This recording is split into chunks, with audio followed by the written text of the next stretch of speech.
My ex owes child support, so I let him miss his flight. Now he says I kidnapped our kids. So I, 32F, have been divorced from my ex-husband, 35M, for just over 2 years. We have 2 kids together, an 8-year-old son and a 5-year-old daughter. Our marriage started out like a dream. He was charming, thoughtful, the kind of guy who'd remember anniversaries and make pancakes on Saturdays. But things changed and fast after our daughter was born. It was like something inside him flipped. He became emotionally distant, dismissive, and angry.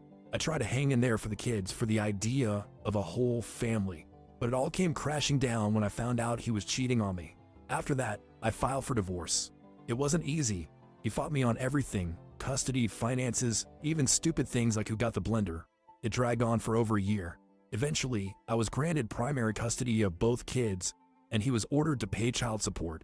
And spoiler alert, he never has. Not a single payment. Now, I'm fortunate enough that I don't rely on his support to survive. I got a solid job, I can pay the bills, and I even save a little for the kids' future. But still, I enrolled in child support enforcement because, hey, that money is legally owed to our children, and it would be nice to put it toward their college savings or future needs. But here's the kicker. He doesn't pay, not because he can't, but because he wants control. He's self-employed, so there's no easy way to garnish his wages, and he knows it. Withholding support is his way of trying to punish me for ending the marriage. I know this because he said it out loud, like in real words. The state, however, doesn't play games. Since he owes thousands in back child support, they've suspended just about everything they can, including, as I later found out, his passport. They've sent him notices, but he never opens his mail.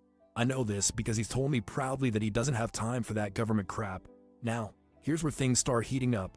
Earlier this year, my grandmother passed away. Most of my extended family still lives abroad.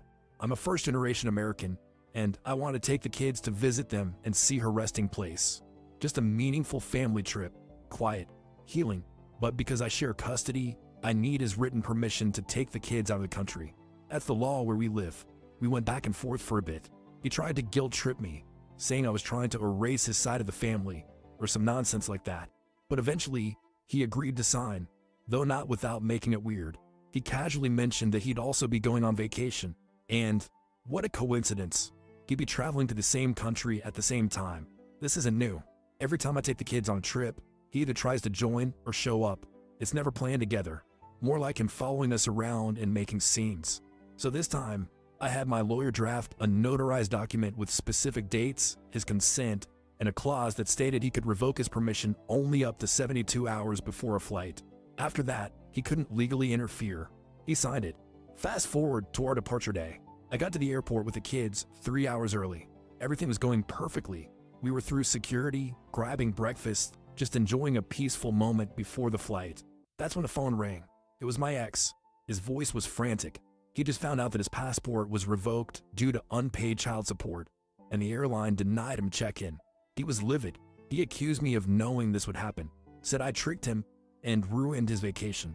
I calmly told him that I had no idea his passport was suspended, and even if I had, it wasn't my job to warn him.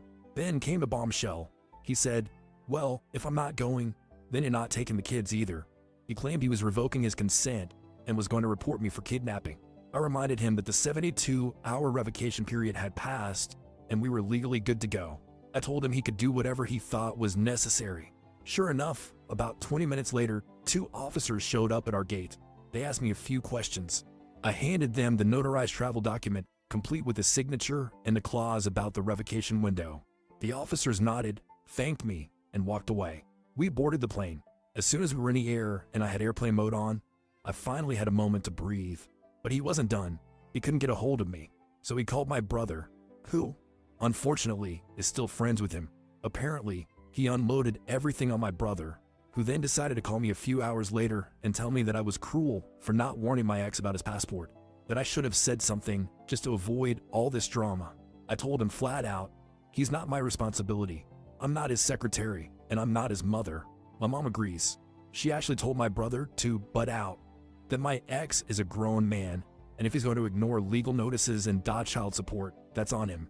But now a few extended family members, who aren't even part of the situation, are siding with my brother, saying I should have just given him a heads up. Here's the thing. I never confirmed that his passport was revoked.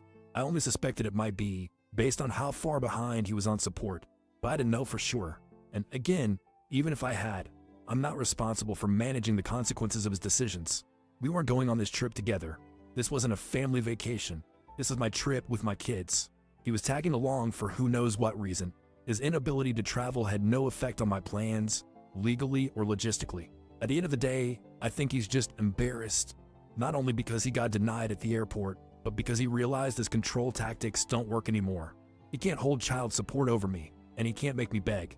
He lost the power, and now he's lashing out. But Reddit, I've been questioning myself just a little. Was I really that wrong not to warn him?